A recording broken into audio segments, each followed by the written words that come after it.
السلام عليكم ورحمة الله وبركاته. الحمد لله رب العالمين، والصلاة والسلام على رسوله الأمين وعلى آله وصحبه أجمعين. أما بعد، فاتقوا الله يا عباد الله. അല്ലാഹു സുബ്ഹാനഹു വ തആലയുടെ വിധിവിലക്കുകൾ ജീവിതത്തിന്റെ രഹസ്യ പരസ്യ മേഖലകളിലെല്ലാം കാത്തു സൂക്ഷിക്കുവാൻ കഴിവിന്റെ പരമാവധി പരിശ്രമിക്കണമേ എന്ന് സ്വന്തത്തെ മറക്കാതെ നിങ്ങൾ ഓരോരുത്തരെയും ഓർമ്മപ്പെടുത്തുകയാണ്, വസിയ്യത്ത് ചെയ്യുകയാണ്. റബ്ബ് അനുഗ്രഹിക്കുമാറാകട്ടെ. അൽഹംദുലില്ലാഹ്, അല്ലാഹുവിന്റെ അപാരമായ അനുഗ്രഹത്താൽ അവന്റെ തെരഞ്ഞെടുക്കലും തൗഫീഖും കൊണ്ട് മാത്രം അവസാനത്തെ പത്തിലേക്കാണ് ഇന്ന് രാത്രി മുതൽ നമ്മൾ പ്രവേശിക്കുന്നത്. അല്ലാഹു സുബ്ഹാനഹു വ തആല ഏറ്റവും നല്ല രൂപത്തിൽ ഉപയോഗപ്പെടുത്തുവാനും ലൈലത്തുൽ ഖദ്റിനെ പ്രതീക്ഷിച്ച് സൽക്കർമ്മങ്ങൾ ചെയ്യുവാനുമുള്ള തൗഫീഖ് അല്ലാഹു പ്രദാനം ചെയ്യുമാറാകട്ടെ. സൂറത്തുൽ കഹ്ഫിലെ 17 ആയത്തുകളാണ് നമ്മൾ വിശദീകരിച്ചത്. ഇൻഷാ അല്ലാഹ് 18ാമത്തെ ആയത്ത് കുറച്ചും കൂടി വിശദീകരിക്കാൻ ബാക്കിയുണ്ട്. അതാണ് ഇൻഷാ അല്ലാഹ് നമ്മൾ ഇന്ന് വിശദീകരിക്കുന്നത്. അഊദു ബില്ലാഹി മിനശ് ശൈത്വാനിർ റജീം. ബിസ്മില്ലാഹിർ റഹ്മാനിർ റഹീം. وتحسبهم أيقاظا وهم رقود ونقلبهم ذات اليمين وذات الشمال وكلبهم باسط ذراعيه بالوصيد لو اطلعت عليهم لوليت منهم فرارا ولملئت منهم رعبا وتحسبهم أيقاظا وهم رقود ونقلبهم ذات اليمين وذات الشمال وكلبهم باسط ذراعيه بالوصيد لو اطلعت عليهم لوليت منهم فرارا ولملئت منهم رعبا. അസ്ഹാബുൽ കഹ്ഫ് അവർ ഗുഹയിലേക്ക് എത്തി. എന്നിട്ട് അല്ലാഹു സുബ്ഹാനഹു വ തആല അവരെ കിടന്നുറക്കിയതുമായി ബന്ധപ്പെട്ട ആയത്താണ് നമ്മൾ വിശദീകരിക്കുകയുണ്ടായത്. ഇവിടെ പറയുന്നത് വതഹ്സബുഹും, നിങ്ങൾ വിചാരിക്കുന്നു അവരെ കുറിച്ച് എന്താണ്, ഐഖാദൻ, അവർ എഴുന്നേറ്റിട്ടാണുള്ളതെന്നാണ് നിങ്ങൾ വിചാരിക്കുന്നത്. പക്ഷെ വഹും റുഖൂദ്, അവർ ഉറങ്ങുകയാണ്. വനുഖല്ലിബുഹും ദാത്തൽ യമീനി വദാത്ത ശിമാൽ, അവരെന്ത് ചെയ്യുന്നുണ്ട്, വലത്തെ ഭാഗത്തേക്കും ഇടത്തെ ഭാഗത്തേക്കും നമ്മൾ അവരെ തിരിച്ചുകൊണ്ടേ ഇരിക്കുന്നുണ്ട് എന്നുള്ളതാണ്. അപ്പൊ ഇത് നമ്മൾ സൂചിപ്പിച്ചതാണ്. എന്തുകൊണ്ടാണ് അവരുടെ കണ്ണുകൾ അടപ്പിക്കാതെ കണ്ണുകൾ തുറപ്പിച്ചിട്ടാണ് എന്ത് ചെയ്തത്, അവരെ ഉറക്കിയത് എന്നാണ്. എന്താണ് കാരണം? അവരെ കണ്ണുകൾ തുറന്നിട്ടുള്ളത്. അതുകൊണ്ടാണ് പറയുന്നത് നിങ്ങൾക്ക് അവരെങ്ങനെ കാണാൻ പറ്റുക, എഴുന്നേറ്റിട്ടുണ്ട്, ഉണർന്നിട്ടുണ്ട് എന്നുള്ളതാണ് നിങ്ങളുടെ വിചാരം. പക്ഷെ അവർ ഉറങ്ങുകയാണ്. കാരണം കണ്ണുകൾ ഒരുപാട് വർഷം അടച്ചു വെച്ച് കഴിഞ്ഞാൽ പിന്നെ എന്ത് ചെയ്യും, അത് തുറക്കാൻ പ്രയാസമായി മാറും. അതുകൊണ്ടാണ് എന്ത് ചെയ്തത്, തുറന്നിട്ട് തന്നെ അവരെ ഉറക്കിയത് എന്നാണ് പറയുന്നത്. ഇതിന്റെ അടുത്തത് വനുഖല്ലിബുഹും, നാം അവരെ, ഖല്ലബ യുഖല്ലിബു എന്ന് പറഞ്ഞാൽ എന്താ, ഖൽബ് എന്ന് പറഞ്ഞാൽ മാറി മറിയുന്നത്. നുഖല്ലിബുഹും, നാം അവരെ മറിച്ചുകൊണ്ടേയിരിക്കുന്നുണ്ട്. ദാത്തൽ യമീൻ വദാത്ത ശിമാൽ, വലത്തെ ഭാഗത്തേക്കും ഇടത്തെ ഭാഗത്തേക്കും. അതും എന്തിനാണ് കാരണം, ഇതിനെ ഒരു സ്ഥലത്ത് തന്നെ അവരെ സ്ഥായിയായിട്ട് ഉറക്കിയാൽ മതിയായിരുന്നു ഉറപ്പിന്. എന്തുകൊണ്ടാണ് അങ്ങനെ ചെയ്തത്? ഭൂമി എന്ത് ചെയ്യും, അവരെ തിന്നുന്ന അവസ്ഥ ഉണ്ടാവും. ഒരിടത്ത് തന്നെ ഒരനക്കവും ഇല്ലാതെ ഉറങ്ങിക്കഴിഞ്ഞാൽ ഭൂമി അവരെ തിന്നും. അതില്ലാതിരിക്കാൻ വേണ്ടിയിട്ടാണ് എന്ത് ചെയ്തത്, വലത്തെ ഭാഗത്തേക്കും ഇടത്തെ ഭാഗത്തേക്കും അല്ലാഹു സുബ്ഹാനഹു വ തആല അവരെ മറിച്ചത് എന്നാണ്. അപ്പൊ അത് അല്ലാഹു അവരുടെ ശരീരത്തെ സംരക്ഷിക്കാൻ വേണ്ടി അല്ലാഹു വെച്ച വ്യവസ്ഥയാണ്. എന്നിട്ട് പറയുന്നത് വകൽബുഹും ബാസിതുൻ ദിറാഇഹി ബിൽവസീദ്. വകൽബുഹും, അവരുടെ നായ, ബാസിതുൻ, ബാസിത് എന്ന് പറഞ്ഞു കഴിഞ്ഞാൽ കൈ എന്താ ചെയ്യാ, കൈ നീട്ടി വെക്കുക. നായ ഇരിക്കുന്ന ഒരു ഇഷ്ടമല്ലോ, കൈ നീട്ടി വെച്ചിട്ട്.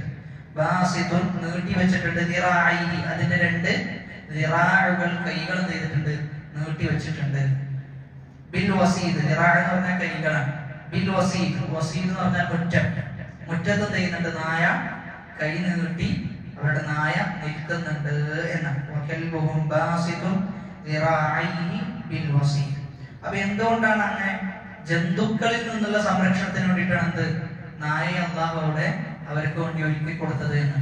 അതിൽ തന്നെ മുഫസ്സിരീങ്ങൾ പറയുന്നത് നായ എവിടെയാണുള്ളത്? ഉള്ളിലല്ല ഉള്ളത്, മറിച്ച് പുറത്താണുള്ളത്.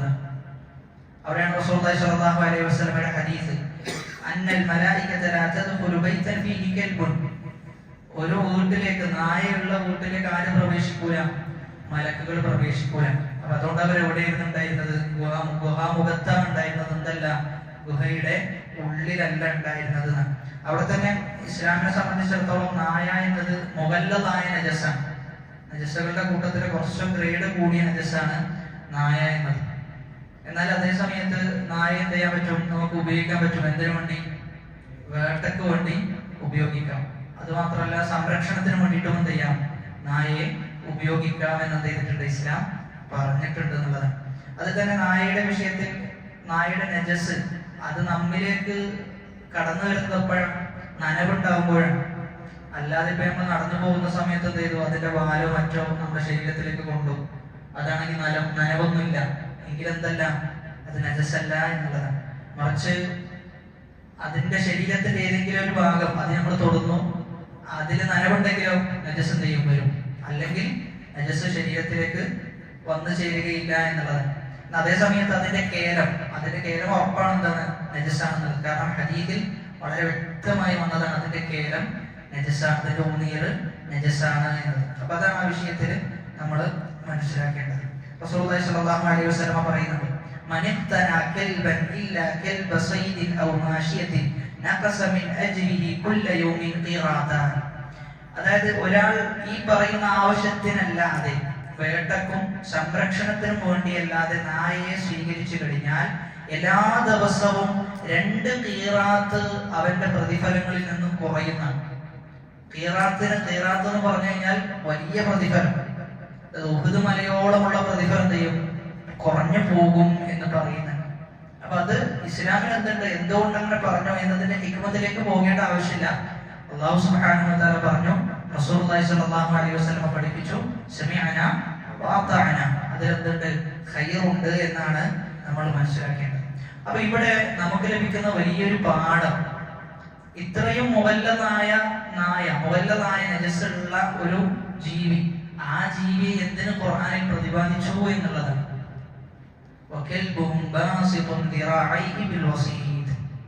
എന്തിനാണ് നായയെ ഇവിടെ പ്രതിപാദിക്കാൻ കാരണം? നായ പ്രതിപാദിക്കാതെ പോകാലോ, ആ സംഭവം മാത്രം പറയുന്നു, നായ പ്രതിപാദിക്കുന്നില്ല. പക്ഷെ എന്നിട്ടും ഇത് നായ എടുത്തു പറഞ്ഞു. എന്തായിരിക്കും കാരണം? നായ ഉണ്ടായത് ആരുടെ കൂടെയാണ്? അസ്ഹാബുൽ കഹ്ഫിന്റെ കൂടെയാണ്. അസ്ഹാബുൽ കഹ്ഫ് അള്ളാഹിന്റെ ആരാണ്? അള്ളാഹിന്റെ ഔലിയാക്കളാണ്. അള്ളാഹുവിന്റെ ഔലിയാക്കളാണ് അസ്ഹാബുൽ കഹ്ഫ്. അപ്പൊ നല്ല ആളുകളുടെ കൂടെ കൂടി എന്നതുകൊണ്ടാണ് ആരെ പ്രതിപാദിച്ചത്? നായയെ പ്രതിപാദിച്ചത് എന്നാണ്. അത് എത്ര മോശമാണെങ്കിലും അത് ആരുടെ കൂടെ ഉണ്ടായത്? ഖൈറുള്ള, നന്മ വിചാരിക്കുന്ന, നന്മ ഉദ്ദേശിക്കുന്ന, നന്മ ആഗ്രഹിക്കുന്ന ആളുകളുടെ കൂടെ ഉണ്ടായി. അവരുടെ കൂടെ കൂടി എന്നത് കൊണ്ട് എന്ത് ചെയ്തു? നായയെ പ്രതിപാദിച്ചു എന്നതാണ്. അവിടെയാണ് മനസ്സിലാക്കേണ്ടത്. ഇസ്ലാം എപ്പോഴും ആ വിഷയത്തിൽ വളരെ വലിയ ശ്രദ്ധ ചെയ്തിട്ടുണ്ട്, പതിപ്പിച്ചിട്ടുണ്ട്. നമ്മളൊരു കൂട്ടുകാരനെ തിരഞ്ഞെടുക്കുമ്പോൾ ഇസ്ലാം പറയുന്നത് അൽമർഉ, ഒരാൾ അവന്റെ സഹോദരന്റെ ദീനിലാണ് എന്ന്. അൽമർഉ അലാ ദീനി ഖലീലിഹി, ഒരു മനുഷ്യൻ അവന്റെ സഹോദരന്റെ ദീനിലാണ്. അതുകൊണ്ട് തന്നെ സലഫുകൾ പറയുന്നുണ്ട്, മുൻഗാമികളായ പണ്ഡിതന്മാർ പറയുന്നത്, ഒരാളെ മനസ്സിലാക്കണമെങ്കിൽ ഒരാളുടെ സ്വഭാവം, പെരുമാറ്റം, അവന്റെ ദീനീബോധം, അവന്റെ ആദർശം, ഇതൊക്കെ മനസ്സിലാക്കണമെങ്കിൽ എവിടെ നോക്കിയാൽ മതി? അവന്റെ കൂട്ടുകാരനെ നോക്കിയാൽ മതി എന്നാണ്. അവന്റെ കൂട്ടുകാരൻ ഏത് റൂട്ടിലാണോ ആ റൂട്ട് എന്തായാലും ഇവന്റെ ജീവിതത്തിൽ സ്വാധീനിക്കും എന്നത് ഉറപ്പാണ്. എന്തായാലും സ്വാധീനിക്കും. അതുകൊണ്ട് തന്നെ കൂട്ടുകാരെ തിരഞ്ഞെടുക്കുന്നിടത്ത് ഭയങ്കര ശ്രദ്ധ ഉണ്ടാകണം. അല്ലെങ്കിൽ നമ്മുടെ ദീന് തന്നെ എന്ത് ചെയ്യും? നഷ്ടപ്പെട്ടു പോകുന്ന അവസ്ഥ ഉണ്ടാകും. ഒരാൾ എത്ര നല്ല ദീനുള്ളവനാണെങ്കിലും അവൻ തിരഞ്ഞെടുക്കുന്ന കൂട്ടുകാരൻ വളരെ മോശമായ വ്യക്തിയാണെങ്കിൽ എന്ത് ചെയ്യും? അവനിൽ നിന്നുള്ള മോശത്തരം ഇവന്റെ ജീവിതത്തിലേക്കും വന്നു ഭവിക്കും എന്നതാണ്. അപ്പൊ അതുകൊണ്ട് തന്നെ കൂട്ടുകാരെ തിരഞ്ഞെടുക്കുന്ന വിഷയത്തിൽ വളരെ ശ്രദ്ധയുണ്ടാകണം. അല്ലെങ്കിൽ നമ്മുടെ ദീന് തന്നെ നഷ്ടപ്പെടുന്ന അവസ്ഥ ഉണ്ടാകും. അത് ഇസ്ലാമിനെ സംബന്ധിച്ചിടത്തോളം ഇസ്ലാം എല്ലാ മേഖലയും തൊട്ടു പോകുന്നുണ്ട് എന്നുള്ളതാണ്. അതായത് കൂട്ടുകാരെന്നൊക്കെ പറയുന്നത് ഒരു സാമൂഹിക ബന്ധമാണ്, എന്തല്ല നമ്മുടെ ചോരയുമായി ബന്ധപ്പെട്ടതല്ല, സാമൂഹികമായ ഒരു ബന്ധമാണ് കൂട്ടുകാരുമായിട്ടുള്ള ബന്ധം എന്ന് പറയും. എന്നാൽ അതുപോലും എന്ത് ചെയ്യാണ് ഇസ്ലാം തന്റെ ശറഇൽ അള്ളാഹു തന്റെ മതത്തിൽ എന്ത് ചെയ്തിട്ടുണ്ട്, ഉൾപ്പെടുത്തിയിട്ടുണ്ട്. അതിന്റെ വിഷയത്തിലും നിങ്ങൾ ശ്രദ്ധിക്കണം എന്നൊക്കെ പറയുമ്പോൾ അവിടെ നമുക്ക് മനസ്സിലാക്കാൻ പറ്റുന്നത് ഇസ്ലാം സമഗ്രമാണ് എന്നതാണ്. എല്ലാ മേഖലയും എന്ത് ചെയ്യുന്നുണ്ട്, ഇസ്ലാം തൊട്ടു പോകുന്നുണ്ട് എന്നാണ് നമ്മൾ തിരിച്ചറിയേണ്ടത്. റസൂലുള്ളാഹി സ്വല്ലല്ലാഹു അലൈഹി വസല്ലമ റസൂലിന്റെ കൂടെ ജീവിച്ച സ്വഹാബാക്കൾക്ക് അവർക്ക് ഏറ്റവും ഇഷ്ടപ്പെട്ട വ്യക്തിത്വം നബി സല്ലല്ലാഹു അലൈഹി വസല്ലം. അവരുടെ ഏറ്റവും അടുത്ത ചങ്ങായി, ഏറ്റവും അടുത്ത കൂട്ടുകാരൻ റസൂലുള്ളാഹി സ്വല്ലല്ലാഹു അലൈഹി വസല്ലമയാണ്, ഒരു സംശയവുമില്ല. അതുകൊണ്ടാണ് അവർക്ക് റസൂലിനെ കാണാതിരുന്നാൽ അവർക്ക് ഭയങ്കര വിഷമമായിരിക്കുന്ന, ചെറിയൊരു സമയത്തേക്ക് എങ്ങാനും റസൂലിനെ കാണാതെയാകുന്നു എന്നൊക്കെ പറയുന്നത്, റസൂൽ അവരുടെ അടുക്കൽ ഇല്ല എന്നൊക്കെ പറയുന്നത് അവർക്ക് വല്ലാത്ത പ്രയാസം ഉണ്ടാകും. സൗബാൻ റളിയല്ലാഹു അൻഹു റസൂലിന്റെ ഖാദിമായിരുന്നു, റസൂലിന്റെ സേവകനായിരുന്നു. സൗബാൻ റളിയല്ലാഹു അൻഹു റസൂൽ വേറൊരു ആവശ്യത്തിന് വേണ്ടി എന്തോ കാര്യത്തിന് വേണ്ടി പുറപ്പെടുന്നു. റസൂൽ ഒരുപാട് സമയം കഴിഞ്ഞ് തിരിച്ചു വരുമ്പോൾ സൗബാൻ റളിയല്ലാഹു വല്ലാത്ത വിഷമത്തിലാണ്. എന്താ റസൂലിനെ കാണാൻ പറ്റിയില്ലല്ലോ, റസൂൽ എവിടെയായിരുന്നു പോയിരുന്നത് എന്നൊക്കെ പറഞ്ഞ് സൗബാൻ റളിയല്ലാഹു അൻഹു റസൂലിനെ അന്വേഷിച്ചു പോവുക. അവിടെയാണ് റസൂലുള്ളാഹി സ്വല്ലല്ലാഹു അലൈഹി വസല്ലമ ചില ഹദീസുകൾ പഠിപ്പിച്ചു കൊടുക്കുന്നുണ്ട്. ഒരിക്കൽ നബി സല്ലല്ലാഹു അലൈഹി വസല്ലമയുടെ അടുക്കലേക്ക് ഒരു വ്യക്തി വന്നുകൊണ്ട് ചോദിക്കാണ്, മതസ്സാഅ, അല്ലയോ റസൂലേ എപ്പോഴാണ് ഖിയാമത്ത് നാൾ, അന്ത്യദിനം എപ്പോഴാണ്? റസൂലുള്ളാഹി സ്വല്ലല്ലാഹു അലൈഹി വസല്ലം തിരിച്ചു ചോദിച്ചു, മാ അഅദത്ത ലഹ, നീ അതിനുവേണ്ടി എന്താണ് ഒരുക്കിയിട്ടുള്ളത്, നീ അതിനുവേണ്ടി എന്ത് തയ്യാറെടുപ്പാണ് നടത്തിയിട്ടുള്ളത്? ആ സമയത്ത് അദ്ദേഹം പറയുന്ന ഒരു മറുപടി ഉണ്ട്, വളരെ നിഷ്കളങ്കമായ മറുപടി. അദ്ദേഹം പറയുന്നത്, ഞാൻ ഒരുപാട് നിസ്കരിച്ചിട്ടുണ്ട്, ഒരുപാട് നോമ്പ് നോക്കിയിട്ടുണ്ട്, ഒരുപാട് സ്വതക്ക കൊടുത്തിട്ടുണ്ട് എന്നൊന്നല്ല അദ്ദേഹം പറയുന്നത്. യാ റസൂലല്ലാഹ്, ഓ അല്ലാഹുവിന്റെ പ്രവാചകരെ, മാ അഅദത്തു ബിഹാ കസീറ സ്വലാത്തി വലാ സിയാമി വലാ സ്വദഖത്തി, ഒരുപാട് നോമ്പോ ഒരുപാട് നിസ്കാരമോ ഒരുപാട് സ്വതക്കയോ ഒന്നും ഞാൻ ഒരുക്കി വെച്ചിട്ടില്ല. മറിച്ച് എന്റെ അടുക്കൽ ഉള്ളത് എന്താ, വലാകിന്നി ഉഹിബ്ബുല്ലാഹ വ റസൂല, ഞാൻ അല്ലാഹുവിനെയും ഇഷ്ടപ്പെടുന്നു റസൂലിനെയും ഇഷ്ടപ്പെടുന്നു എന്നാണ്. ആ സമയത്ത് നബി സല്ലല്ലാഹു അലൈഹി വസല്ലം ഒരു വാചകം പറയുന്നുണ്ട്. അതായിരുന്നു സഹാബാക്കൾക്ക് റസൂലിൽ നിന്ന് കേട്ട വാചകങ്ങളിൽ വെച്ച് ഏറ്റവും ഇഷ്ടപ്പെട്ടത് എന്നാണ്. നബി സല്ലല്ലാഹു അലൈഹി വസല്ലം പറയുന്നത്, ഫഅൻത മഅ മൻ അഹ്ബബ്ത, നീ ആരെയാണോ ഇഷ്ടപ്പെടുന്നത് അവരുടെ കൂടെയായിരിക്കും നീ എന്ന് പറഞ്ഞു കൊടുത്തു. നീ ആരെയാണോ ഇഷ്ടപ്പെടുന്നത് അവരുടെ കൂടെയായിരിക്കും നീ. അപ്പൊ നമ്മൾ എത്ര കണ്ട് അള്ളാഹുവിനെയും റസൂലിനെയും ഇഷ്ടപ്പെടുന്നുവോ അത്ര കണ്ട് നമ്മൾ ആരുടെ കൂടെയായിരിക്കും, അള്ളാഹുവിന്റെയും റസൂലിന്റെയും കൂടെയായിരിക്കും. അപ്പൊ ഇഷ്ടപ്പെടുക എന്ന് പറയുമ്പോൾ എന്ത് മാത്രമല്ല, അത് ഹൃദയത്തിൽ മാത്രം നിലകൊള്ളുന്നതല്ല, മറിച്ച് നമ്മുടെ പ്രവർത്തനത്തിൽ അത് തെളിയും. നമ്മുടെ റസൂലിനെ പിൻപറ്റും, നമ്മുടെ ശരീരഭാവത്തിൽ അത് പ്രകടമാകുന്ന അവസ്ഥ ഉണ്ടാവും. നമ്മുടെ നടത്തം, നമ്മുടെ ഇരുത്തം, നമ്മുടെ സംസാരം, നമ്മുടെ ഭക്ഷണ രീതികൾ, ഇതിലെല്ലാം എന്ത് ചെയ്യും, സല്ലല്ലാഹു അലൈഹി വസല്ലമയുടെ ജീവിത രീതി സ്വാധീനിക്കും എന്നതാണ്. റസൂലിനെ യഥാർത്ഥ രൂപത്തിൽ ഇഷ്ടപ്പെടുന്ന ആളുകളാണെങ്കിൽ, അനസ് ബിൻ മാലിക് റളിയല്ലാഹു അൻഹു പറയുന്നത്, ഫമാ ഫരിഹ്നാ ബഅദൽ ഇസ്ലാമി ഫർഹൻ അശദ്ദ മിൻ ഖൗലി നബി സല്ലല്ലാഹു അലൈഹി വസല്ലം ഫഅൻത മഅ മൻ അഹ്ബബ്ത. ഇസ്ലാം ആശ്ലേഷണത്തിന് ശേഷം, ഇസ്ലാമിന് ശേഷം നമുക്ക് ഏറ്റവും കൂടുതൽ സന്തോഷം ഉണ്ടാക്കിയത് ഈ വാചകമാണ് എന്നാണ്. ഫഅൻത മഅ മൻ അഹ്ബബ്ത, നീ ആരുടെ കൂടെയാണ്, നീ ആരെയാണോ ഇഷ്ടപ്പെടുന്നത് അവരുടെ കൂടെയാണ് നീ എന്ന്. അപ്പൊ അതുകൊണ്ട് നമ്മൾ ആലോചിക്കേണ്ടത്, നമ്മൾ ആരെ ഇഷ്ടപ്പെടുന്നു എന്ന് ആലോചിക്കുന്നത് പോലെ തന്നെ നമ്മുടെ കുടുംബക്കാരും ആരെ ഇഷ്ടപ്പെടണം, അല്ലാഹുവിനെയും റസൂലിനെയുമാണ് ഇഷ്ടപ്പെടേണ്ടത്. നബി സല്ലല്ലാഹു അലൈഹി വസല്ലമയുടെ ലൈലത്തുൽ ഖദറിന്റെ അന്ന് രാത്രിയുടെ പ്രത്യേകതയെ കുറിച്ച് പറയുന്നിടത്ത് 3 പ്രത്യേകതകളിൽ ഒന്നാണെന്ത്, വഅയ്ഖള അഹ്ലഹു, റസൂൽ എന്ത് ചെയ്തു, റസൂലിന്റെ ഉടുമുണ്ട് മുറുക്കി എടുത്തു, റസൂൽ രാത്രി ജീവിപ്പിച്ചു. അവിടെ നിന്നില്ല, മൂന്നാമത്തത് കുടുംബത്തെയും ഉണർത്തി എന്ന്. അവിടെയാണ് പറയുന്നത്, ഖൂ അൻഫുസകും വഅഹ്ലീകും നാറാ, നിങ്ങളുടെ നഫ്സിനെ നിങ്ങൾ ആദ്യം എന്ത് ചെയ്യണം, സംരക്ഷിക്കണം. ആദ്യം നിങ്ങളുടെ നഫ്സ് തന്നെയാണ്, ആരല്ല, കുടുംബമല്ല. എന്നിട്ട് രണ്ടാമത്തത് ആരാ, അഹ്ലീകും, നിങ്ങളുടെ കുടുംബമാണ് എന്നാണ്. അപ്പൊ അതുകൊണ്ട് തന്നെ നമ്മുടെ കുടുംബക്കാരും ആരെയാണ് ഇഷ്ടപ്പെടേണ്ടത്, അല്ലാഹുവിനെയും റസൂലിനെയുമാണ് ഇഷ്ടപ്പെടേണ്ടത്. അത് ഇഷ്ടപ്പെടേണ്ടത് എങ്ങനെയാണെന്ന് ചോദിച്ചു കഴിഞ്ഞാൽ നമ്മുടെ പ്രവർത്തനം കണ്ടുകൊണ്ട് എന്ത് ചെയ്യണം, അവർ അല്ലാഹുവിനെയും റസൂലിനെയും ഇഷ്ടപ്പെടണം. നമ്മുടെ ജീവിത രീതി കണ്ട്, നമ്മുടെ പെരുമാറ്റം കണ്ട്, നമ്മുടെ ഇഹ്സാൻ, ആളുകളോടുള്ള നന്മ നിറഞ്ഞ സംസാരത്തിലൂടെ ഇതെല്ലാം കണ്ടുകൊണ്ട് ഇവരെന്ത് വിചാരിക്കും? ഇവർക്ക് എന്ത് തിരിച്ചറിയണം? അള്ളാഹുവിന്റെയും റസൂലിനെയുമാണ് നമ്മൾ ഇഷ്ടപ്പെടേണ്ടത്. കണ്ടില്ലേ, ഇദ്ദേഹത്തിന്റെ സ്വഭാവം കണ്ടില്ലേ? ഇദ്ദേഹം അള്ളാഹുവിനെയും റസൂലിനെയും ഇഷ്ടപ്പെടുന്ന വ്യക്തിയാണ്. അപ്പൊ അങ്ങനെ എന്ത് ചെയ്യണം? നമ്മൾ മാറണം എന്നുള്ളത്. അപ്പൊ കുടുംബക്കാരും അങ്ങനെ ഇഷ്ടപ്പെടണം എന്ന് പറയാൻ കാരണം, ഇന്നത്തെ സമൂഹം ആരെയാണ് ഇഷ്ടപ്പെടുന്നത്, ആരെയാണ് ഫോളോ ചെയ്യുന്നത് എന്ന് പരിശോധിച്ചു കഴിഞ്ഞാൽ വളരെ പരിതാപകരമാണ്. നമ്മളൊരു ദീനിന്റെ സദസ്സ് വെച്ച് കഴിഞ്ഞാൽ, ദീനിന്റെ സദസ്സ് ഒരു വലിയ സദസ്സ് വെച്ചോ എന്ന് തന്നെ വിചാരിക്കാം, എത്ര ആൾക്കാരെ വരും? വളരെ തുച്ഛ ആൾക്കാരെ വരുള്ളൂ. എല്ലാ ആളുകളും വരുന്ന ഒരവസ്ഥ എന്തായാലും ഉണ്ടാകൂല. തിരക്കായി, ആകെ തിരക്കായി, അവസാനം ബ്ലോക്ക് ആകുന്ന അവസ്ഥ വളരെ അപൂർവമാണ്, വളരെ അപൂർവം. പിന്നെ മൊത്തം സ്റ്റേജിന് എന്ത് ചെയ്യണം?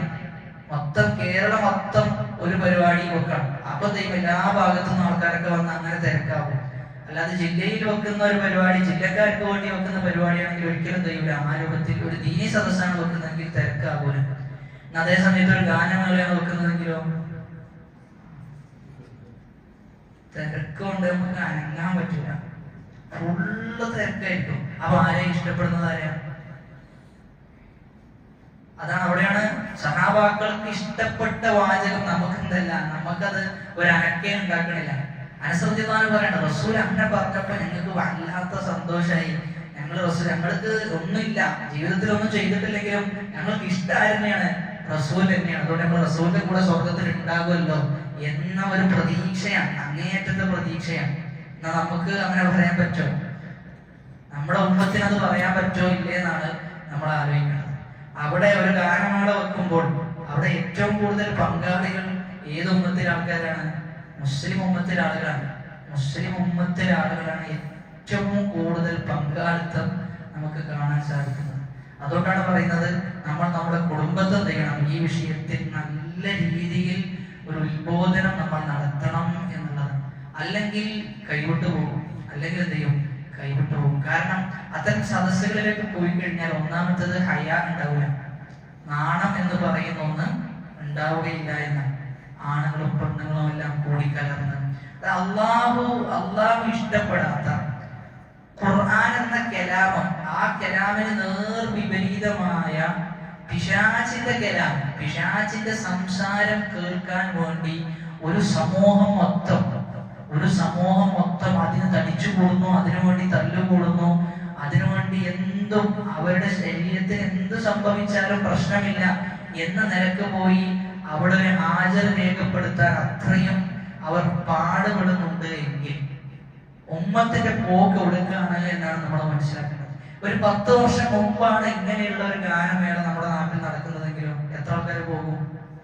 വളരെ കുറച്ച് ആൾക്കാരെ പോകുള്ളൂ. എന്നാൽ 10 വർഷം പിന്നിട്ടപ്പോഴും ആകെ മാറി എന്നതാണ്. എന്നാൽ അത് കുറച്ചു കഴിഞ്ഞാൽ എന്ത് ചെയ്യും?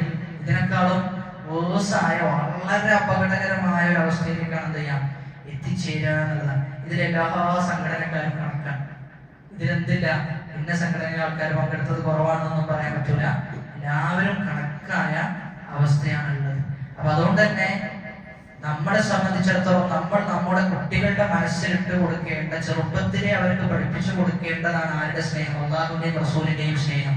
പലപ്പോഴും അള്ളാഹുവിന്റെ ശിക്ഷയെക്കുറിച്ച് മാതാപിതാക്കൾ വെളിപ്പെടുത്തുന്നു എന്നതിലുപരി നമ്മൾ ചെയ്യേണ്ടത് അവരുടെ സ്നേഹത്തെ കുറിച്ച്, അള്ളാഹിന്റെയും റസൂലിന്റെയും സ്നേഹത്തെ കുറിച്ച് പറഞ്ഞു കൊടുക്കണം. അങ്ങനെ സ്നേഹം ഉണ്ടാകണമെങ്കിൽ ചരിത്രങ്ങൾ എന്ത് ചെയ്യണം? അവർക്ക് നമുക്ക് കൃത്യമായി കൊടുക്കാൻ പറ്റും. റസൂലിന്റെ ചരിത്രം, ഖലീഫമാരുടെ ചരിത്രം, അതായത് റസൂലിന്റെ ഭാര്യമാരുടെ ചരിത്രം, ഇങ്ങനെയുള്ള നല്ല നല്ല മാതൃകകൾ അവർക്ക് നമ്മൾ കാണിച്ചു കൊടുക്കുകയും പറഞ്ഞു കൊടുക്കുകയും ചെയ്യണം. മനുഷ്യന്റെ പൊതു സ്വഭാവമാണ് ഇത്തിബാ എന്നത്. മനുഷ്യൻ വേറൊരാളെ കണ്ടാൽ ചെയ്യും, അവനെ പോലെ നടക്കാൻ മനുഷ്യൻ പരിശ്രമിക്കും. അപ്പൊ അതുകൊണ്ട് തന്നെ നമ്മെ സംബന്ധിച്ചിടത്തോളം ഇത്തിബാ എന്നത് അള്ളാഹുവിനെയും റസൂലിനെയും ആ റസൂലിനെ പിൻപറ്റിയ സഹാബത്തിനെയും റസൂലിന്റെ ഭാര്യമാരെയും അന്ന് ജീവിച്ചിരുന്ന ഉത്തമ നൂറ്റാണ്ടിലെ വനിതകളായ സ്ത്രീകൾ, അവരൊക്കെയാണെന്ത് നമ്മുടെ മാതൃകകൾ. കാരണം അവരാണ് മാതൃക എന്ന് പറയാൻ കാരണം ഇബ്നു മസ്ഊദ് റളിയല്ലാഹു അൻഹു റസൂലിന്റെ സഹാബാക്കളെ കുറിച്ച് പറയുന്നത് എന്താ? അകല്ലുഹും തകല്ലുഫൻ. റസൂലിന്റെ സഹാബാക്കൾക്ക് നാട്യങ്ങളില്ല എന്നാണ്. നാടകങ്ങളല്ല അവരുടെ പ്രവർത്തനങ്ങൾ എന്ന് പറഞ്ഞു കഴിഞ്ഞാൽ, മറിച്ച് പച്ചയായ ജീവിതമാണ് അവരുടെ പ്രവർത്തനങ്ങൾ. എന്നാൽ ഇന്നത്തെ ആളുകളുടെ അവസ്ഥയോ? ഇന്നത്തെ ആളുകൾ പറയുന്നതൊന്ന്, ചെയ്യുന്നത് മറ്റൊന്ന്. പ്രത്യേകിച്ചും മോട്ടിവേഷൻ സ്പീക്കർമാർ. അവരുടെ മോട്ടിവേഷൻ കൊണ്ട് വേറെ കുറേ ആളുകൾ എന്ത് ചെയ്യും, ഉന്നതിയിലേക്ക് എത്തിയിട്ടുണ്ടാവും. ഇവരാണെങ്കിലോ ഇവരായിരിക്കും അവസാനം പല കേസുകളിലും കുടുങ്ങി ഇവരെ പിടിക്കപ്പെടുന്ന അവസ്ഥ ഉണ്ടാവും. അത് ചുരുക്കി പറഞ്ഞാൽ ബാക്കിയുള്ളവർക്ക് ഏണി വെച്ച് കയറാൻ കൊടുക്കുന്നു, നമ്മളെന്ത് ചെയ്യുന്നു, നേരെ താഴേക്ക് ഒറ്റച്ചാട്ടം. അതാണ് പലപ്പോഴും ഉണ്ടാകാറുള്ളത്. ഇപ്പൊ നടന്നുകൊണ്ടിരിക്കുന്നതും അതാണ്. അപ്പൊ അതാണ് നമ്മൾ പറയുന്നത്, സഹാബാക്കളുടെ ജീവിതം എന്തുകൊണ്ട് പിൻപറ്റണം എന്ന് ചോദിച്ചു കഴിഞ്ഞാൽ ഇങ്ങനെയുള്ള പ്രശ്നങ്ങളൊന്നും ഉണ്ടാവില്ല, അവിടെ സംഭവിക്കില്ല. ഇബ്നു മസ്ഊദ് റളിയല്ലാഹു അൻഹു പറയുന്നുണ്ട്, നീ ആരെയെങ്കിലും പിൻപറ്റുകയാണെങ്കിൽ അത് വളരെ കൃത്യമായ പോയിന്റ്. നീ ആരെയെങ്കിലും പിൻപറ്റുകയാണെങ്കിൽ നീ ജീവിച്ചവരെ പിൻപറ്റരുത് എന്നാണ്. ആരുമാകട്ടെ, എത്ര വലിയ വ്യക്തിയുമാകട്ടെ, ജീവിച്ചവരെ എന്ത് ചെയ്യണ്ട, പിൻപറ്റണ്ട, ഇത്തിബാഅ് ചെയ്യണ്ട. നീ ആരെ ഇത്തിബാഅ് ചെയ്യേ? മരണപ്പെട്ടു പോയ ആളുകളെ ഇത്തിബാഅ് ചെയ്യേ.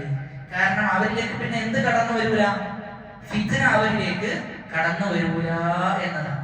മറ്റേത് നമ്മൾ ജീവിച്ചിരിപ്പുള്ള ഒരാളെ നമ്മൾ എന്ത് ചെയ്യുന്നു, നമ്മൾ അമിതമായി അദ്ദേഹത്തെ പിൻപറ്റി കഴിഞ്ഞാലുള്ള പ്രശ്നം, അദ്ദേഹത്തിന് എന്തെങ്കിലും തെറ്റ് സംഭവിച്ചു കഴിഞ്ഞാൽ ആ തെറ്റ് നമുക്ക് എന്ത് ചെയ്യാൻ പറ്റൂല, മനസ്സിലാക്കാൻ സാധിക്കുകയില്ല എന്ന്. നമ്മുടെ കണ്ണ് മറഞ്ഞു പോകും. ആ തെറ്റ് നമ്മൾ ഉൾക്കൊള്ളാൻ പോലും തയ്യാറാകൂല. ചിലപ്പോൾ നമ്മൾ ആ തെറ്റിന് വേണ്ടി എന്ത് ചെയ്യും, ന്യായീകരിക്കുക പോലും ചെയ്യും, നമ്മൾ അങ്ങനെ ഇഷ്ടപ്പെട്ട് കഴിഞ്ഞു. അപ്പൊ അതുകൊണ്ടാണ് മരിച്ച ആളുകളെ പിൻപറ്റണം, ആരെ പിൻപറ്റരുത്, ജീവിച്ചിരിക്കുന്ന ആളുകളെ പിൻപറ്റരുത് എന്ന് പറയാനുള്ള കാരണം. നമ്മുടെ ഉമ്മത്തിന് നമ്മൾ വളരെ കൃത്യമായി പഠിപ്പിച്ചു കൊടുക്കേണ്ടതാണ്. നമ്മൾ സ്നേഹിക്കേണ്ടത് അള്ളാഹുവിനെയും റസൂലിനെയും സ്നേഹിക്കുന്നവരാണോ ആരാണോ അവരെയാണ് നമ്മൾ സ്നേഹിക്കേണ്ടത്.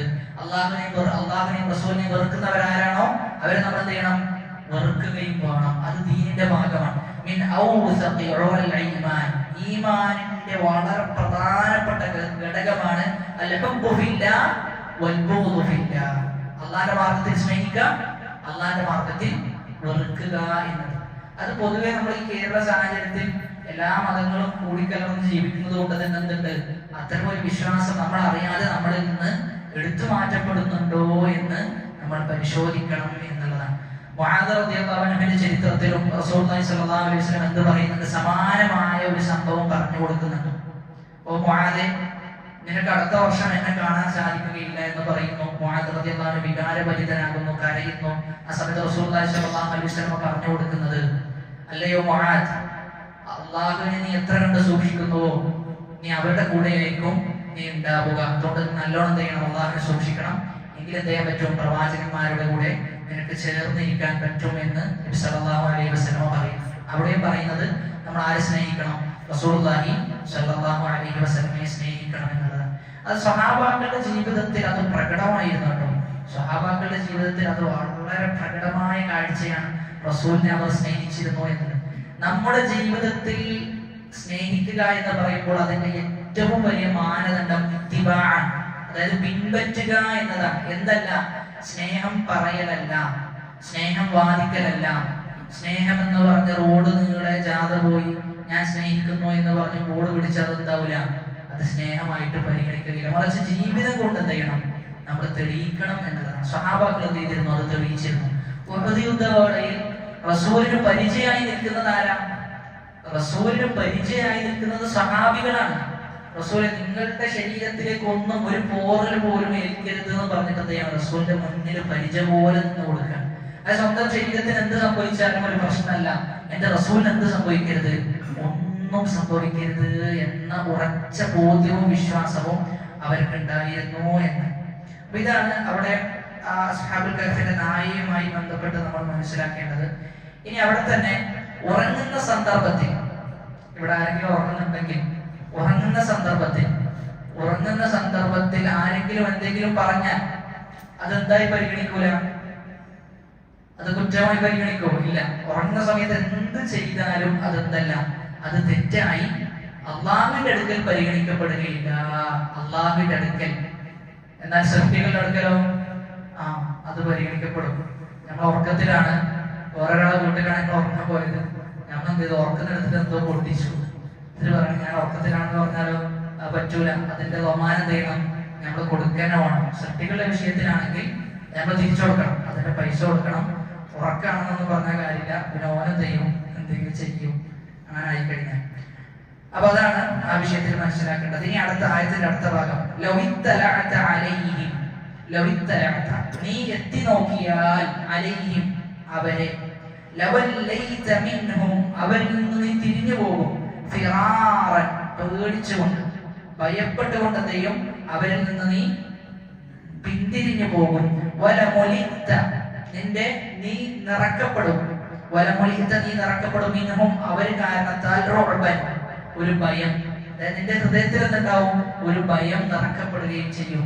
അപ്പൊ ഒരു നിലക്കും എന്ത് ചെയ്യാൻ പറ്റൂല ആ ഗുഹയുടെ അകത്തേക്ക് കയറാൻ പറ്റാത്ത രൂപത്തിൽ അവരെ കാണുമ്പോൾ തന്നെ എന്ത് ചെയ്യും നമ്മുടെ ഹൃദയത്തിൽ ഒരു പേടി ഉണ്ടാകും, ഒരു ഹൈബത്ത്, ഒരു ഗാംഭീര്യം ഉണ്ടാകും എന്നാണ് പറഞ്ഞു വന്നത്. അപ്പൊ അതാണ് ആ ആയത്തിൽ നിന്ന് നമ്മൾ മനസ്സിലാക്കേണ്ടത്. അപ്പൊ ഇവിടെ ഈ ആയത്തിൽ ഒരുപാട് പാഠങ്ങളുണ്ട്. ഒന്നാമത്തേത് അല്ലാഹു തന്റെ അടിമകൾക്ക് വേണ്ടിയിട്ട് എന്ത് ചെയ്യാണ് ഭൂമിയിലെ പല വ്യവസ്ഥകളും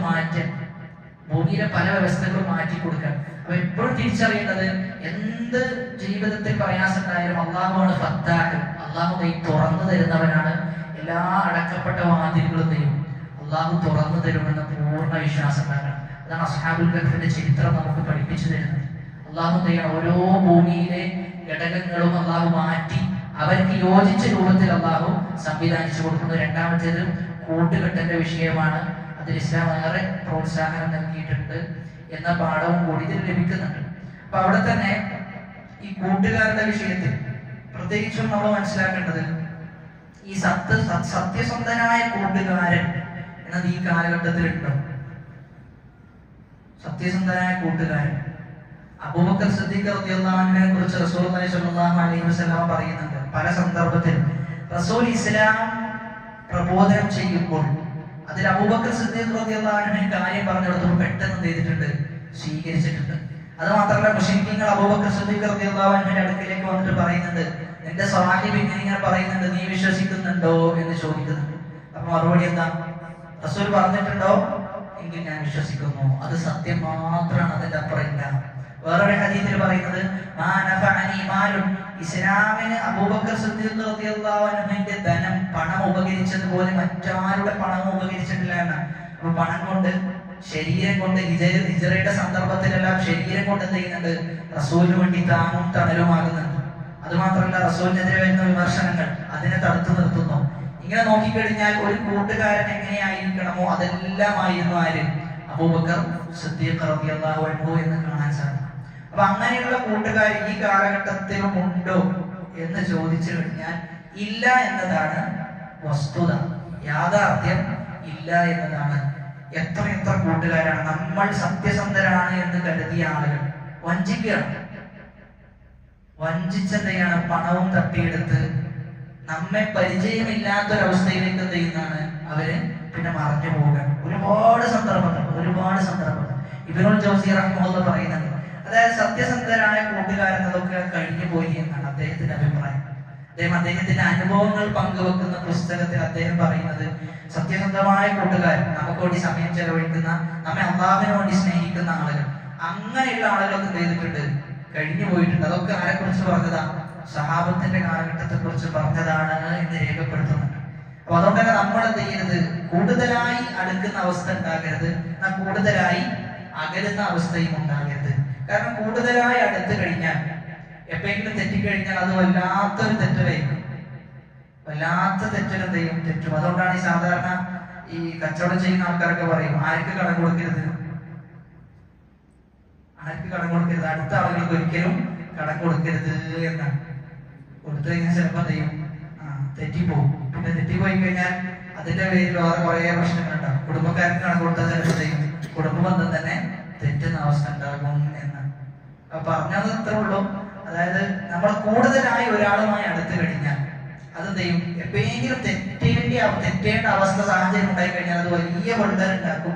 അതേപോലെ തന്നെ കൂടുതൽ ഒരാൾ വെറുക്കുകയും വേണം. നമ്മൾ എപ്പോഴാണ് അദ്ദേഹത്തെ ഇഷ്ടപ്പെടുന്നത് എന്ന് നമുക്കറിയില്ല. ആ ഒരു നിലപാടാണ് എപ്പോഴും ചെയ്യേണ്ടത്, നമ്മൾ സ്വീകരിക്കേണ്ടത് എന്നാണ് കൂട്ടുകെട്ടിന്റെ വിഷയത്തിൽ നമ്മൾ മനസ്സിലാക്കേണ്ടത്. ഇനി അടുത്ത ആയത്തിൽ അല്ലാഹു സുബ്ഹാനഹു വ തആല പറയുന്നത്, وَكَذَلِكَ بَعَثْنَاهُمْ لِيَتَسَاءَلُوا بَيْنَهُمْ قَالَ قَائِلٌ مِّنْهُمْ كَمْ لَبِثْتُمْ قَالُوا لَبِثْنَا يَوْمًا أَوْ بَعْضَ يَوْمٍ قالوا ربكم أعلم بما لبثتم فابعثوا أحدكم بورقكم هذه إلى المدينة فلينظر أيها أزكى طعاما فليأتكم برزق منه وليتلطف ولا يشعرن بكم أحدا وكذلك അപ്രകാരം ബഅസ്നാഹും നമ്മൾ അവരെ ഉറക്കിൽ നിന്ന് ഉണർത്തി. ബഅസ്നാഹും ഉറക്കിൽ നിന്ന് അവരെ നാം ഉണർത്തി. എന്തിനു വേണ്ടി? യതസാഅലു അമ്മ യതസാഅലു. യതസാഅലു എന്ന് പറഞ്ഞാൽ പരസ്പരം ചോദിക്കുക. യതസാഅലു അവർ പരസ്പരം ചോദിക്കാൻ വേണ്ടി, ബൈനഹും അവർക്കിടയിൽ പരസ്പരം ചോദിക്കാൻ വേണ്ടി അവരെ നാം ഉറക്കിൽ നിന്ന് ഉണർത്തി. ഖാല പറഞ്ഞു, ഖായിലുൻ മിൻഹും അവരിൽ നിന്നുള്ള ഒരാൾ പറഞ്ഞു, അസ്ഹാബുൽ കഹ്ഫിന്റെ കൂട്ടത്തിലുള്ള ഒരാൾ പറഞ്ഞു, കം ലബിസ്തും എത്ര നിങ്ങൾ താമസിച്ചത് എന്ന് ഒരാൾ ചോദിച്ചു അവരുടെ കൂട്ടത്തിൽ. അപ്പൊ അതിലൊരാൾ പറയാം, ഖാലു അവരുടെ കൂട്ടത്തിൽ കുറച്ച് ആളുകൾ പറയാണ്, ലബിസ്നാ യൗമൻ ഔ ബഅദ യൗം ഒരു ദിവസമോ അല്ലെങ്കിൽ അതിനേക്കാൾ കുറച്ചോ ചെയ്തിട്ടുണ്ട്, ഞങ്ങൾ താമസിച്ചിട്ടുണ്ട്. അപ്പൊ പറയാം, ഖാലു അവർ പറഞ്ഞു, അവരിൽ ചില ആളുകൾ പറഞ്ഞു, റബ്ബുക്കും അഅലമു ബിമാ ലബിസ്തും നിങ്ങളുടെ റബ്ബാണ് ഏറ്റവും കൂടുതൽ അറിയുന്നവൻ. നിങ്ങളുടെ റബ്ബാണ് നിങ്ങൾ എത്ര താമസിച്ചു എന്ന് ഏറ്റവും കൂടുതൽ അറിയുന്നവൻ. അല്ലാഹുവിന്റെ ഇൽമു വാസിഅാണ് എന്ന് പറയും. കാരണം അവർക്കിടയിൽ എന്തുണ്ടായി? അഭിപ്രായ വ്യത്യാസം ഉണ്ടായി. അതുകൊണ്ടാണ് അങ്ങനെ പറഞ്ഞത്. എന്നിട്ട് അടുത്തത് പറയുന്നു, നോക്കൂ, ഫബഅതു അഹദകും ബിവരിഖികും ഹാദിഹി ഇലൽ മദീന. ഫബഅതു നിങ്ങൾ എന്ത് അയക്കണം, അഹദകും ആരെ നിങ്ങളുടെ കൂട്ടത്തിലെ ഒരാളെ അയക്കണം. എന്തുമായി? ബിവരിഖികും. വരിഖ് എന്ന് പറഞ്ഞു കഴിഞ്ഞാൽ വെള്ളി നാണയം. അപ്പൊ വെള്ളി നാണയവുമായിട്ട് നിങ്ങൾ എന്ത് ചെയ്യണം? നിങ്ങൾ പറഞ്ഞയക്കണം. ഹാദിഹി ഈ ഉള്ള നിങ്ങളുടെ കയ്യിലുള്ള വെള്ളി നാണയത്തെ നിങ്ങൾ ആ വെള്ളി നാണയത്തെയും കൊണ്ട് നിങ്ങൾ ഒരാളെ പറഞ്ഞയക്കണം. എവിടേക്ക്? ഇലൽ മദീന, ആ പട്ടണത്തിലേക്ക്, അവർ താമസിച്ച പട്ടണത്തിലേക്ക് അവരെ പറഞ്ഞയക്കണം എന്നുള്ളതാണ്.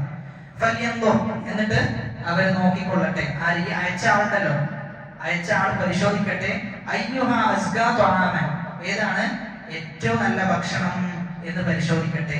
ഫലിയത്തികും ബിരിസ്ഖിൻ മിൻഹു അങ്ങനെ ആ നല്ല ഭക്ഷണം ചെയ്യട്ടെ.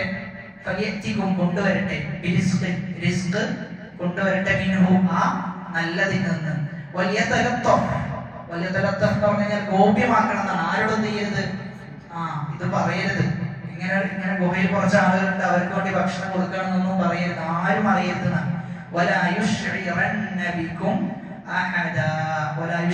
അവൻ അറിയിക്കരുത്, ബിക്കും നിങ്ങളെ കുറിച്ച് ഒരാളോടും അറിയിക്കരുത് എന്നാണ്. അപ്പൊ ഈ ആയത്തിൽ നിന്ന് നമ്മൾ മനസ്സിലാക്കേണ്ടത് ഒന്നാമത്തതായി അവിടെ എന്ത് ചെയ്യുന്നുണ്ട്? വരിഖ് എന്ന് പറയുന്നുണ്ട് അല്ലെ. വരിഖ് എന്ന് പറഞ്ഞു കഴിഞ്ഞാൽ വെള്ളി നാണയം. അപ്പൊ അവരുടെ അടുക്കല് കുറച്ച് വെള്ളി നാണയം ബാക്കി ഉണ്ടായിരുന്നു എന്നാണ്. അവര് ഗുഹയിലേക്ക് പോകുന്ന സന്ദർഭത്തിൽ കുറച്ചൊക്കെ സ്വതക്ക് കൊടുക്കുന്നു, എന്നിട്ട് കുറച്ച് ബാക്കിയാകുന്നു. അത് എല്ലാവരുമാണ് ആ വെള്ളി നാണയം. അവരുടെ കൂട്ടത്തിലെ വളരെ പ്രായം ചെന്ന ആളാണ് യംലീഹ എന്ന് പറയുന്ന ഒരാൾ. അസ്ഹാബുൽ കഹ്ഫിന്റെ കൂട്ടത്തിലെ പ്രായം ചെന്ന, വളരെ പ്രായം കുറഞ്ഞ ആളാണ് യംലീഹ. അപ്പൊ ആ യംലീഹനെയാണ് എന്ത് ചെയ്യുന്നത്? ഇവര് പറഞ്ഞയക്കുന്നത്. ആ പട്ടണത്തിന്റെ പേര് നമ്മൾ പറഞ്ഞിരുന്നു, അഫ്സൂസ് എന്നാണ് പട്ടണത്തിന്റെ പേര്. ഇവിടെ നമ്മൾ ആലോചിക്കേണ്ടത് അവർക്ക് നല്ല വിശപ്പുണ്ടാകുന്നുണ്ടെന്നാണ്. ഒരുപാട് വർഷം കിടന്നുറങ്ങുന്നു, എഴുന്നേൽക്കുന്നു, നല്ല വിശപ്പ് അവർക്ക് ഉണ്ടാകുന്നു. ആ വിശപ്പ് കാരണത്താൽ പറഞ്ഞയക്കുന്നു. ആ സന്ദർഭത്തിൽ പോലും അവർ പറയുന്നത് എന്താ? സക്കാത്ത് എന്ന് പറഞ്ഞാൽ എന്താ? ഭാഷയിലുള്ള അർത്ഥം ശുദ്ധീകരിക്കുക എന്നുള്ളതാണ്. നിങ്ങളുടെ പണത്തെ സക്കാത്ത് ചെയ്യുന്നുണ്ട്, ശുദ്ധീകരിക്കുന്നുണ്ട്. ആരെങ്കിലും സംസ്കരിച്ചെടുത്താൽ അവനെ ശുദ്ധീകരിച്ചു കഴിഞ്ഞാൽ അവൻ എന്ത് ചെയ്തിട്ടുണ്ട്? തീർച്ചയായും ഉറപ്പായും അവൻ വിജയിച്ചിരിക്കുന്നു എന്ന് അല്ലാഹു പറയും. അപ്പൊ കുറെ ആയത്തിൽ ഈ പദം ഉപയോഗിച്ചിട്ടുണ്ട്.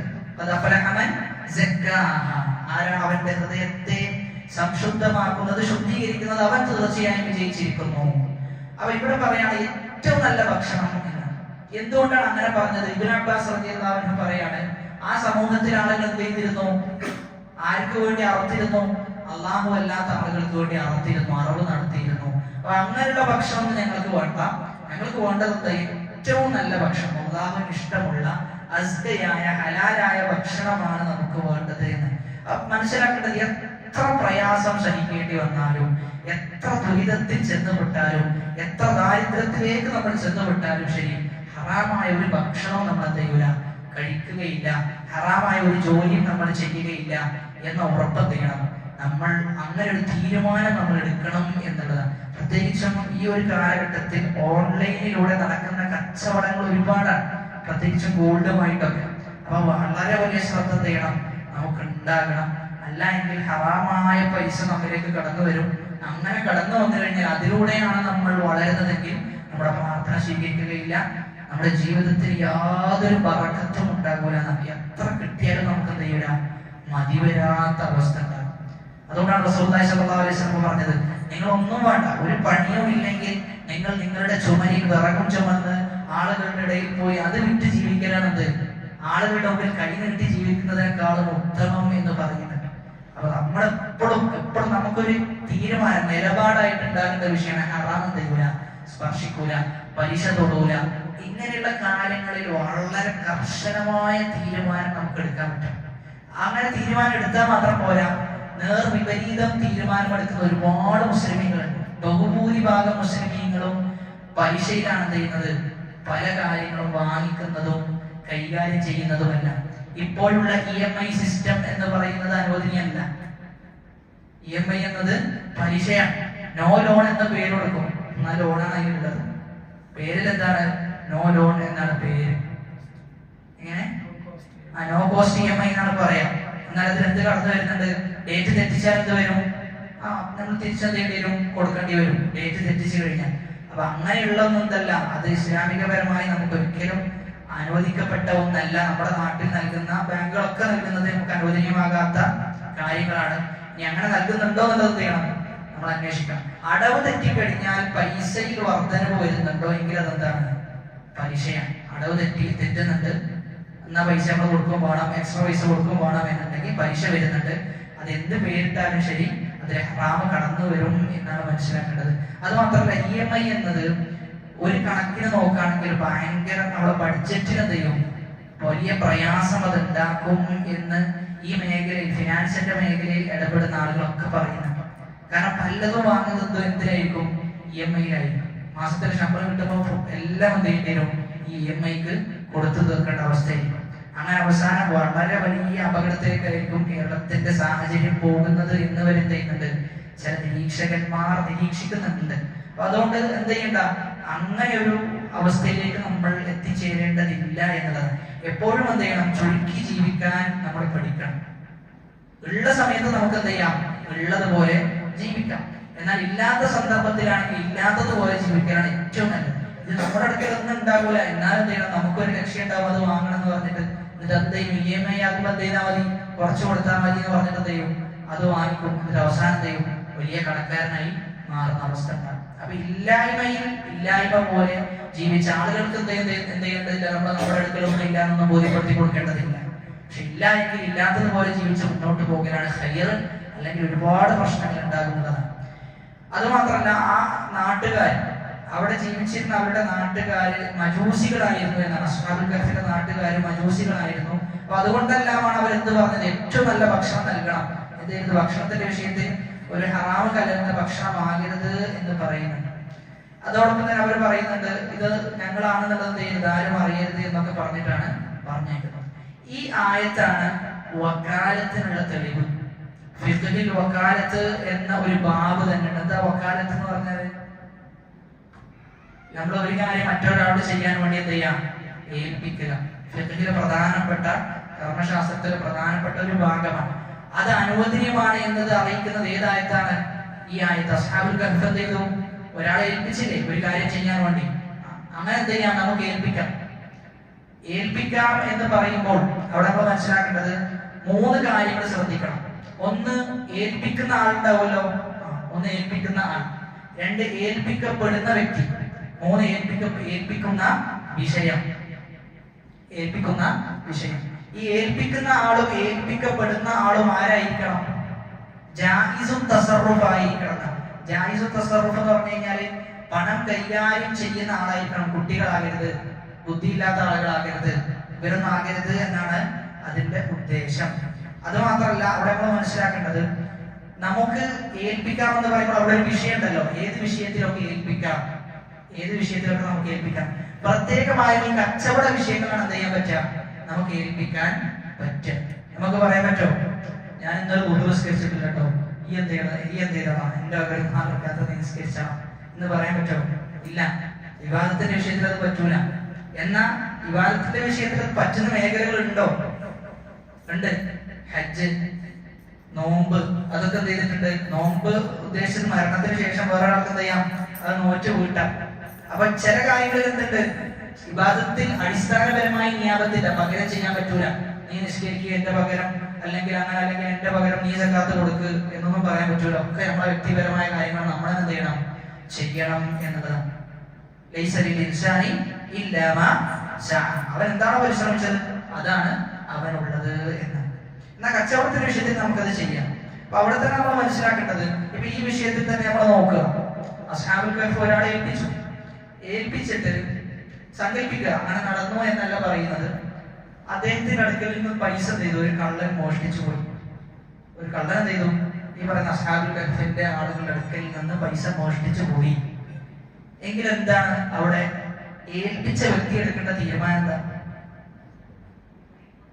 ഏൽപ്പിക്കപ്പെട്ടവനോട് പിന്നെ നമുക്ക് ആ പൈസ ചോദിക്കാൻ പറ്റുമോ? പൈസ ചോദിക്കാൻ പറ്റൂല എന്നാണ്.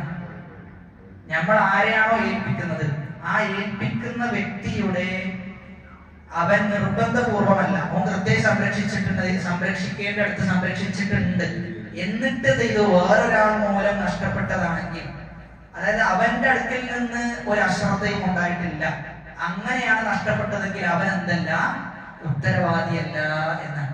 നമുക്കൊരാളൊരു ഫോണ് തന്നു, എന്ത് പറഞ്ഞത്, ഇന്നയാൾക്ക് കൊടുക്കണം കേട്ടോ, ഏൽപ്പിക്കണം കേട്ടോ എന്ന് പറഞ്ഞു. നമ്മൾ ആ ഫോൺ എടുത്തിട്ട് കാറിന്റെ മുകളിൽ വെച്ചു. കാറിന്റെ മുകളിൽ വെച്ചു. നമ്മളെന്നിട്ട് നേരെ നിസ്കരിക്കാൻ പോയി. ആ ഫോൺ തിരിച്ചെടുത്ത് ചെയ്തു, വേറെ ആരോ എടുത്തോണ്ട്. ആരോ ഉത്തരവാദി? ഏൽപ്പിക്കപ്പെട്ട വ്യക്തി, ഏൽപ്പിച്ച ആളല്ല. നമ്മൾ ആരെയാണ് ഏൽപ്പിച്ചത്, ഓൻ ഉത്തരവാദി. കാരണം അവന്റെ അശ്രദ്ധ മൂലം ഉണ്ടായതാണ്. ഇത് എപ്പോഴാണ് സംഭവിക്കാന്ന് പറയാം. അങ്ങനെ സംഭവിക്കാതിരിക്കട്ടെ. നമ്മൾ ഒരാൾക്ക് കാർ കൊടുത്തു, നമ്മൾ പറയാം എനിക്ക് വയ്യ, നീ എന്ത് ചെയ്യും, നമ്മൾ കുറച്ച് കുട്ടികളൊക്കെ ഉണ്ട്, അവരെ നീ ഒന്ന് ഡ്രോപ്പ് ചെയ്യുന്ന പറയും. ഓൻ ഡ്രോപ്പ് ചെയ്യാൻ പോകുന്നു, മറുഭാഗത്ത് ഒരുത്തൻ വന്നിട്ട് എന്ത് ചെയ്യാണ്, ആക്സിഡന്റ് സംഭവിച്ചു. അവൻ ഉത്തരവാദിയാണോ? അവൻ ഉത്തരവാദിയല്ല. അവനോട് നമുക്ക് എന്ത് ചെയ്യാൻ പറ്റൂല, ചോദിക്കാനും പറ്റൂല. കാരണം ഓന്റെ അടുക്കലുണ്ടായ വീഴ്ച അല്ലല്ലോ, ഓന്റെ അടുത്തുണ്ടായ വീഴ്ചയല്ല അത് എന്നുള്ളതാണ്. അങ്ങനെയാണ് ആ വിഷയത്തിൽ നമ്മൾ മനസ്സിലാക്കുന്നത്. അത് മാത്രമല്ല, നമുക്ക് ഒരാളെ കച്ചവടത്തിന് വേണ്ടിയിട്ട് ഒരാൾ പറഞ്ഞു, ഇന്ന ഫോൺ നീ എന്ത് ചെയ്യണം, വിൽക്കണം എന്ന് പറഞ്ഞു. ഇന്ന ഫോൺ വിൽക്കണം. അപ്പൊ ആ വ്യക്തി, നമ്മൾ ആർക്കാണോ ഏൽപ്പിക്കുന്നത്, ആ വ്യക്തിക്ക് എന്ത് ചെയ്യാൻ പറ്റൂല, സ്വന്തത്തിന് വേണ്ടി അത് എടുക്കാൻ പറ്റൂല. ഒരു സ്ഥലം അല്ലെങ്കിൽ ഒരു സ്ഥലം സങ്കല്പിച്ചോ, ഒരു സ്ഥലം നമുക്ക് ഒരാൾ വിൽക്കാൻ വേണ്ടി ഏൽപ്പിച്ചു. നമ്മൾ എന്ത് ചെയ്യാണ്, നമുക്ക് തന്നെ അത് വിൽക്കാൻ പാടില്ല. നമുക്ക് തന്നെ വിൽക്കാൻ പാടില്ല, നമ്മുടെ മക്കൾക്കും പാടില്ല, നമ്മുടെ മാതാപിതാക്കൾക്കും പാടില്ല. എന്നാൽ പറ്റും എപ്പോൾ, ഈ പറയുന്ന വ്യക്തി തന്നെ എഴുതി തന്നിട്ടുണ്ട്, ആർക്കും കൊടുക്കാം, നിന്റെ കുടുംബത്തിലുള്ള ആൾക്കോ അല്ലെങ്കിൽ നിനക്കോ ആണെങ്കിൽ എന്ത് ചെയ്യാം, എടുക്കാം എന്ന് നെസ്സായി എഴുതി തന്നിട്ടുണ്ടെങ്കിൽ എന്ത് ചെയ്യാം, നമുക്ക് ചെയ്യാം. അല്ലെങ്കിൽ ചെയ്യരുതെന്നാണ്. എന്തുകൊണ്ടെന്ന് വെച്ച് കഴിഞ്ഞാല് അത് തുഹമത്തിന് കാരണമാകും, ആക്ഷേപത്തിന് എന്ത് ചെയ്യും, കാരണമാകും. അതിന് പോലും എന്ത് ചെയ്യണ്ട, നിൽക്കണ്ട എന്നതാണ്. വല്ല ആക്ഷേപത്തിനും കാരണമായി തീരും. അതുകൊണ്ട് അതിന് നിൽക്കണ്ട എന്നാണ് പറയുന്നത്. അതോടൊപ്പം നമ്മൾ മനസ്സിലാക്കേണ്ടത്, ഇപ്പൊ ഉദാഹരണത്തിന്, അതിന് വേറൊരു ഉദാഹരണം പറയുകയാണെങ്കിൽ, നമ്മളൊരു ദീന പഠിക്കുന്ന വ്യക്തിയാണ്, അല്ലെങ്കിൽ ഒരു കച്ചവടക്കാരനാണ്. നമ്മുടെ അടുക്കൽ വന്നിട്ട് എടുത്താൽ എന്ത് ചെയ്തു, കുറച്ച് പൈസ എന്നിട്ട് പറഞ്ഞു, ഇത് നീ കുറച്ചാളുകൾക്ക് സ്വതക്ക കൊടുക്കണം കേട്ടോ, പാവപ്പെട്ടവർക്ക് സ്വതക്ക കൊടുക്കണം. അപ്പോൾ നിങ്ങളിങ്ങനെ നാട്ടിൽ നോക്കിയപ്പോൾ നിങ്ങളാണ് നാട്ടിൽ ഏറ്റവും വലിയ പാവപ്പെട്ടത്. അപ്പൊ നിങ്ങൾക്ക് അത് സ്വതക്കയെ എടുക്കാൻ പറ്റും. ഞാനാണ് ഈ നാട്ടിൽ ഏറ്റവും വലിയ പാവപ്പെട്ടത്, അതുകൊണ്ട് ഞാൻ എന്ത് ചെയ്യുന്നു, ഞാൻ സ്വതക്കയെ എടുക്കുന്നു എന്ന് പറഞ്ഞിട്ട് നിങ്ങൾക്ക് എടുക്കാൻ പറ്റൂല എന്നാണ്. നിങ്ങൾക്ക് അത് എന്ത് ചെയ്യാൻ പറ്റൂല, എടുക്കാൻ പറ്റൂല. ഇനി അദ്ദേഹം ആ രൂപത്തിൽ നെസ്സായി പറയുകയാണെങ്കിൽ എന്ത് ചെയ്യാം, നെസ്സായി എഴുതിയിട്ട് അദ്ദേഹം തന്നിട്ടുണ്ട് എങ്കിൽ നിങ്ങൾക്ക് എടുക്കാം. അല്ലെങ്കിൽ നിങ്ങൾ അത് ചെയ്ത് എടുക്കരുത്, നിങ്ങൾ മറ്റൊരാൾക്കാണ് കൊടുക്കേണ്ടത് എന്ന്. അത് മാത്രമല്ല, ഈ വിൽക്കാനൊക്കെ നമ്മൾ ഏൽപ്പിക്കും. ചില ആളുകൾ വിൽക്കാൻ ഏൽപ്പിക്കുന്ന സമയത്ത് നമ്മൾ ശ്രദ്ധിക്കേണ്ടത്, ആ സാധനത്തിന് എന്താണോ സമൂഹത്തിലുള്ള മൂല്യം, ആ മൂല്യത്തിന് കുറവ് വരുന്ന രൂപത്തിൽ എന്ത് ചെയ്യരുത്, നമ്മൾ വിൽക്കരുത്. അങ്ങനെ വിറ്റ് കഴിഞ്ഞാൽ നമ്മളാണ് ഉത്തരവാദി. നമുക്കൊരു സാധനം വിൽക്കാൻ തന്നു, നമ്മൾ എന്ത് ചെയ്തു, പോയി വിറ്റു. അതാണെങ്കിൽ അതിനേക്കാളും കൂടുതൽ പൈസ കിട്ടുന്ന ഒരു വസ്തുവാണ്. മാർക്കറ്റിൽ ഉള്ളതിനേക്കാൾ വളരെ കുറഞ്ഞ വിലക്കാണ് നമ്മൾ എന്ത് ചെയ്തത് വിറ്റതെങ്കിൽ ആ കുറവിന്റെ ഉത്തരവാദിത്തം ആരാണ് ഏറ്റെടുക്കേണ്ടത്? വിറ്റ ആളാണ് ഏറ്റെടുക്കേണ്ടത്. എന്താണ് നാട്ടിലെ സ്ഥിതി, എന്താണ് ആ സ്ഥലത്തിന് പൊതുവെ കിട്ടുക, ആ പണത്തിനാണ് എന്ത് ചെയ്യേണ്ടത്? വിൽക്കേണ്ടത് എന്നാണ്. ഇനി അധികം കിട്ടിയാലും അത് ആർക്കായിരിക്കും? അധികം കിട്ടുന്നത് അത് ആവശ്യക്ക് നോക്കണം. ഞാൻ പറയണില്ല, പറഞ്ഞു കഴിഞ്ഞാൽ അധികത്തിന് ചിലപ്പോൾ തരും, ചില ആൾ കയ്യിൽ വെക്കും, നോക്കി പറയാം. അപ്പൊ ഏതായാലും കുറവ് സംഭവിച്ചാൽ ആരാണ് ഏറ്റെടുക്കേണ്ടത്? ഈ പറയുന്ന വ്യക്തിയാണ് ഏറ്റെടുക്കേണ്ടത്. സമൂഹത്തിൽ എന്താണോ ആ സ്ഥലത്തിനുള്ള സ്ഥാനം, ആ സ്ഥലത്തിനുള്ള വില, അത് തന്നെ എന്ത് ചെയ്യണം? അത് ആ വിലക്ക് തന്നെ കൊടുക്കണം എന്നുള്ളതാണ്. ഈ മസാലകളൊക്കെ ആവശ്യത്തിന് നമ്മൾ മനസ്സിലാക്കണം. പ്രത്യേകിച്ചും ഇങ്ങനെയൊരു തീരുമാനം, ഇങ്ങനെയൊന്ന് ഇസ്ലാം അനുവദിക്കാനുള്ള കാരണം എളുപ്പത്തിന് വേണ്ടിയിട്ടാണ്. നമുക്ക് ചിലപ്പോൾ ചെയ്യാൻ പറ്റിക്കൊള്ളുന്നില്ല, എല്ലാ കാര്യവും നമുക്ക് തന്നെ ചെയ്യാൻ പറ്റിക്കൊള്ളുന്നില്ല. നിങ്ങൾ നന്മയിലും തഖ്വയിലും നിങ്ങൾ എന്ത് ചെയ്യണം? പരസ്പരം സഹായിക്കണം എന്ന് പറയുന്നുണ്ട്. അപ്പൊ അതിന്റെ ഭാഗമാണ് ഇത്. അപ്പൊ നമ്മൾ മനസ്സിലാക്കേണ്ട ഒരു വിഷയം എന്നുള്ളത്, നമ്മൾ ഒരാളിൽ നിന്ന് എന്തെങ്കിലും ഏറ്റെടുത്ത് കൊടുക്കാമെന്ന് പറയുകയാണെങ്കിൽ കൃത്യമായ ഉത്തരവാദിത്ത ബോധം ഉണ്ടാകണം എന്നാണ് പറഞ്ഞു വന്നത്. ഉത്തരവാദിത്ത ബോധത്തിൽ ഒരു വീഴ്ചയും നമ്മൾ വരുത്തരുത്. പല ആളുകളും അശ്രദ്ധരായി പോകും. ഇപ്പൊ പള്ളിയിൽ തന്നെ നമുക്ക് ഒരാൾ വന്നിട്ട് 2000 രൂപ നമുക്ക് പറയാണ്, ഇത് പള്ളിയിൽ ഇന്ന സെക്രട്ടറി കൊടുക്കണം കേട്ടോ എന്ന് പറഞ്ഞാൽ നമുക്ക് തരുന്നു. നമ്മളത് ബാങ്കിലിട്ട് പോയി, പിന്നെന്തില്ല, പിന്നെ നമുക്ക് ഓർമ്മയില്ല. നമ്മളത് ചെയ്യും, അതിന്റെ ഭാരം നമ്മൾ ചുമക്കേണ്ടി വരും. അല്ലെങ്കിൽ ആദ്യം തന്നെ ഏറ്റെടുക്കുമ്പോൾ തന്നെ പറയാം, എനിക്ക് എന്ത് ചെയ്യാൻ പറ്റൂല, ഏറ്റെടുക്കാൻ പറ്റൂല, ഇത് വേറെ ആൾക്ക് ചെയ്തോളാം, നിങ്ങൾ നേരിട്ട് കൊടുത്തോ, എനിക്ക് തരണ്ട എന്ന് ആദ്യം തന്നെ പറയാന്നുള്ളതാണ്. അപ്പോ വകാലത്തിനുള്ള തെളിവ് ഈ ആയത്തിനുണ്ട്. ഇൻഷാ അല്ലാഹ് ബാക്കി കാര്യങ്ങൾ നമുക്ക് അടുത്ത ക്ലാസ്സിൽ വിശദീകരിക്കാം. അല്ലാഹു സുബ്ഹാനഹു വ തആല